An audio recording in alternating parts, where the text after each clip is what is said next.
रेगिस्तान की रेत हवा के साथ नाच रही थी, जैसे कोई प्राचीन आत्मा अपनी कहानी सुना रही हो।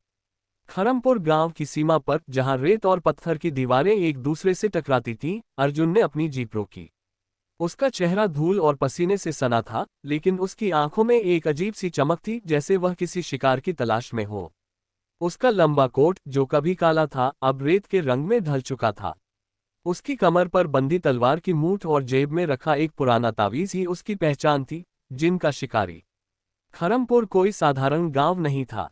यहाँ की हवा में एक अजीब सी सनसनाहट थी, जैसे कोई अदृश्य शक्ति हर सांस के साथ फुसफुसा रही हो। गांव की गलियां सूनी थीं और मिट्टी के घरों की दीवारें समय और रहस्यों से जर्जर हो चुकी थीं। अर्जुन ने सुना था कि पिछले 1 महीने में यहाँ 7 लोग मरे थे। सभी की मौत एक जैसी थी, उनके शरीर से सारा खून गायब और उनकी छाती पर अजीब से निशान, जैसे कोई प्राचीन लिपि में लिखा संदेश। वह गांव के चौक में रुका, जहां एक बूढ़ा पीपल का पेड़ खड़ा था।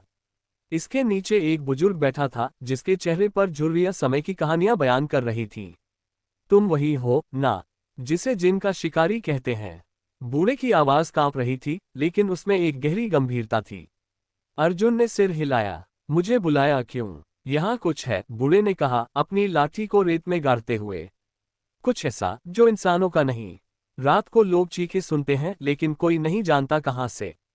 और जो मर रहे हैं, उनके शरीर में खून की एक बूंद भी नहीं। अर्जुन की भौहें सिकुड़ गईं। उसने अपनी जेब से एक छोटा सा शीशा निकाला, जिसके किनारे पर रूनी निशान किए थे। उसने उसे हवा में उठाया और शीशे में एक हल्की सी चमक दिखी, जैसे कोई ऊर्जा उसमें समा रही हो। ये जिन का काम है, उसने कहा। लेकिन ये कोई साधारण जिन नहीं। बूढ़े ने एक गहरी सांस ली। गांव के बाहर पुराने खंडहरों में एक मंदिर है। कहते हैं वहां एक खून का पत्थर छिपा है।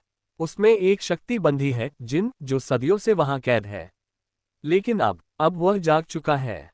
अर्जुन ने बूढ़े की बात सुनी, लेकिन उसका ध्यान कहीं और था। उसकी आंखें दूर खंडहरों की ओर थीं, जो रेत के बीच धुंध में लुप्त हो रहे थे। उसने पहले भी जिन्नों का सामना किया था, लेकिन यह अलग था। यहाँ की हवा में खून की गंध थी और उसका तावीज गर्म हो रहा था, एक संकेत की खतरा पास था। उस रात अर्जुन ने गांव के बाहर डेरा डाला। उसने अपने चारों ओर एक घेरा बनाया, नमक और लोहे की राख से, जैसा कि उसके गुरु ने सिखाया था। वह जानता था कि जिन रात में सबसे ताकतवर होते हैं। जैसे जैसे चांद ऊपर चढ़ा, हवा ठंडी हो गई। अचानक एक चीख गूंजी। ये गांव से नहीं, बल्कि खंडहरों की दिशा से आई थी। अर्जुन ने अपनी तलवार निकाली और खंडहरों की ओर बढ़ा। वहां मंदिर के टूटे फूटे द्वार पर उसे एक आकृति दिखी। यह कोई इंसान नहीं था, उसके पैर जमीन को नहीं छू रहे थे और उसकी आंखें लाल आग की तरह चमक रही थीं। शिकारी, आकृति ने फुसफुसाया, उसकी आवाज हवा में गूंज रही थी। तू यहाँ क्यों आया? यह मेरा क्षेत्र है। अर्जुन ने तावीज को कसकर पकड़ा। मैं तुझे बांधने आया हूँ जिन। तेरा समय खत्म हुआ। आकृति हंसी और उसकी हंसी में खून की गंध थी। बांधने? तू नहीं जानता, शिकारी। ये कहानी खून से शुरू हुई थी और खून से ही खत्म कर। तेरा खून या इस गांव का कोई तो चुकाएगा।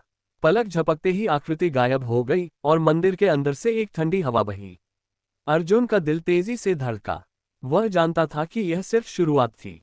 खून का पत्थर, जिन की शक्ति और उसका अपना अतीत, सब एक दूसरे से जुड़े थे। और इस रात उसने कसम खाई कि वह इस दास्तान को खत्म करेगा, चाहे इसके लिए उसका खून ही क्यों न बहाना पड़े।